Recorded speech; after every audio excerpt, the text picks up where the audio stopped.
Hi, it's been 3 weeks since I received my Huawei MatePad 10.4 and I discovered some of the things that I like about and some things I hope can be further improved.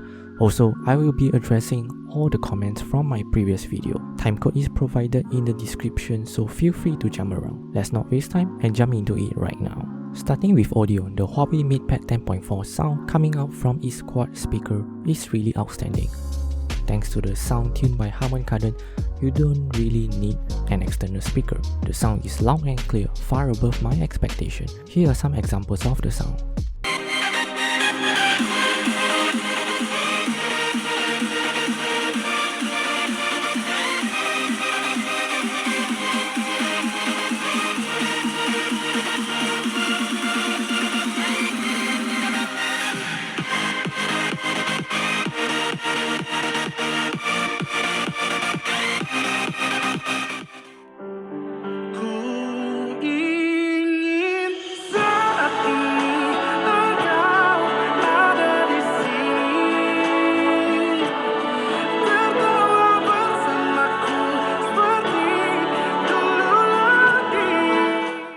The MatePad 10.4 doesn't come with a direct 3.5mm headphone jack, but you will get a USB-C to 3.5mm headphone jack adapter inside the box, so good news for headphone jack lovers.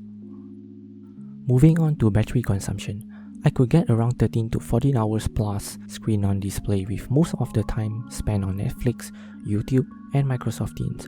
Overall, I need to charge this tablet every 2 to 3 days depending on my usage, and it took about 2 hours to fully charge with a 40-watt charger from my Huawei Mate 20 Pro since it supports fast charging.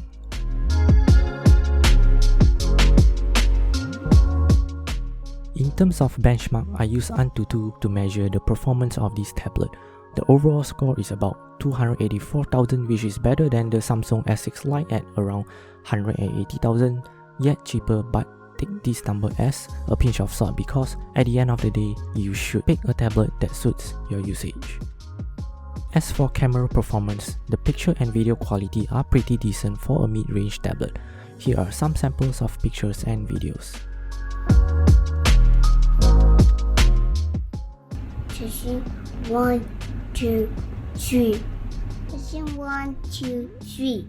This is also one of the features that I like. With desktop mode, this serves as a mini laptop, giving you a laptop-like experience by having a combination of keyboard and mouse.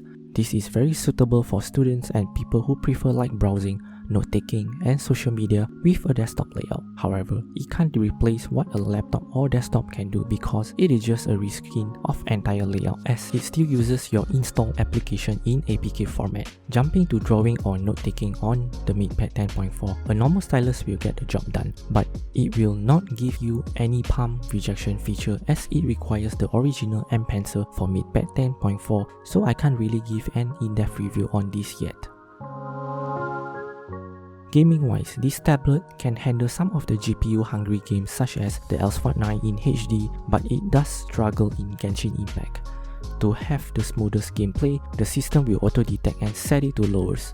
You can play them on a low or medium setting, but expect some lags and instability in FPS.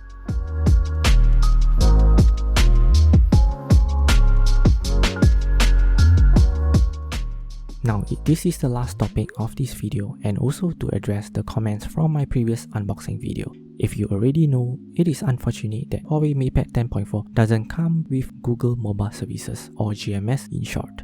This means all Google-related services such as Google Play, Google Drive, YouTube are unable to be installed on this device, but there are few workarounds for this. For applications that require GMS, or if it's not available in the Huawei app gallery, you have few options. One of them is by using Better Search and download the APK from any available third-party software provider. For me, I prefer using the Aurora Store to download the applications I wanted because it is basically a Google Play but with different skin and interface. You also need an application to spoof some GMS related apps such as Google Drive or YouTube because you will get an error message like this. Hence, I use GSpace because it is able to spoof the MatePad 10.4, so the system will think I'm using another compatible device that has GMS.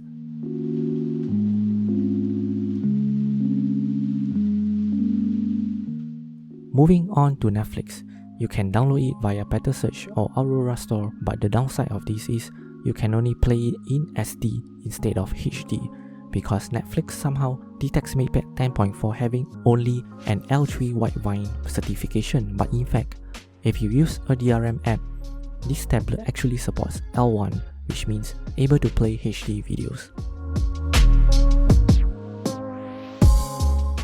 I tried adding Netflix to G-Space, but it makes the whole application not stable despite it is now detected as Widevine L1. Because this tablet can play videos up to 2K resolution, I wouldn't want to watch Netflix in standard definition. Hence, I downloaded a modded Netflix from GitHub and I'm able to play HD videos now, but do bear in mind, there is a risk to this because it's not an official app. So, if you have a better solution to this, please let me know in the comment section so all Huawei MatePad users can enjoy watching HD with peace of mind. According to one of the commentators from my unboxing video, Faris mentioned there is a white balance issue when playing HD video on YouTube when switching between landscape and portrait mode, but after testing them, I did not notice any color differences. For now, this is my overall review after 3 weeks of using, and I will cover more if I find any useful features or tips later on.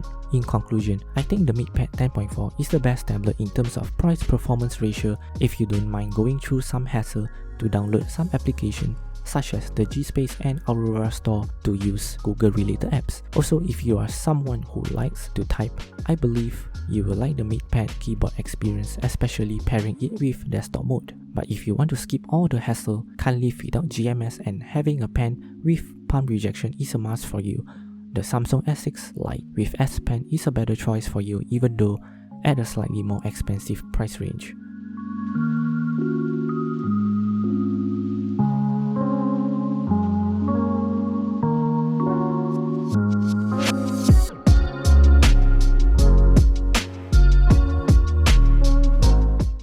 Let me know what do you guys think about this video, and please comment if you feel there is a better alternative to what I have suggested. Thank you for watching, and hit the like button if you enjoyed this video, and subscribe if you want to see more videos like this in future. Till then, I'll see you in the next one.